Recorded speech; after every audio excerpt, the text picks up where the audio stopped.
Sir মোৰ নাম বৰ্ণালী মালাকাৰ। মই ধুবুৰীৰ ১৭ চনৰ পৰা ইয়াতে LP স্কুল এখনত কাম কৰি আছোঁ। তো বিধানসভাৰ ইলেকশ্যনত এইবাৰ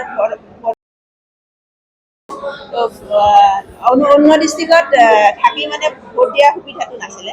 এইবাৰ সুবিধাটো পাই বহুত ভাল লাগিল আৰু সুন্দৰ অনুভৱ ভাল লাগিল। হয় হয়, নিৰ্বাচনৰ দায়িত্বত থকাৰ কাৰণেই এই সুবিধাটো হৈছে। ফৰ্ম জমা দিছিলোঁ, ট্ৰেইনিঙৰ টাইমতে জমা লৈছে, কোনো অসুবিধা হোৱা নাই।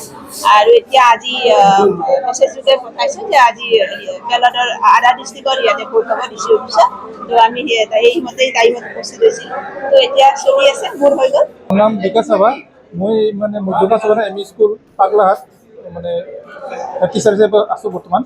আৰু এই বৰ্তমান বিধানসভা ইলেকশ্যনৰ পষ্টেল বেলেট হিচাপে আমি ভোটটো দিলোঁ।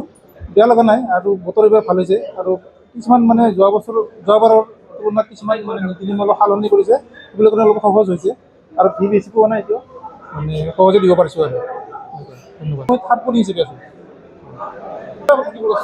আমি 8 তাৰিখে ৰাতিপুৱা আহিব লাগিব, আহি মানে বস্তুবিলাক সংগ্ৰহ কৰিব লাগিব। তাৰপিছত গৈ আমি ষ্টেচনত উপস্থিত হ'ব লাগিব।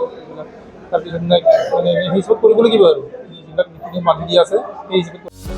যিকোনো খবৰৰ বাবে যোগাযোগ কৰক আমাৰ এই নম্বৰত 9181 307 2221।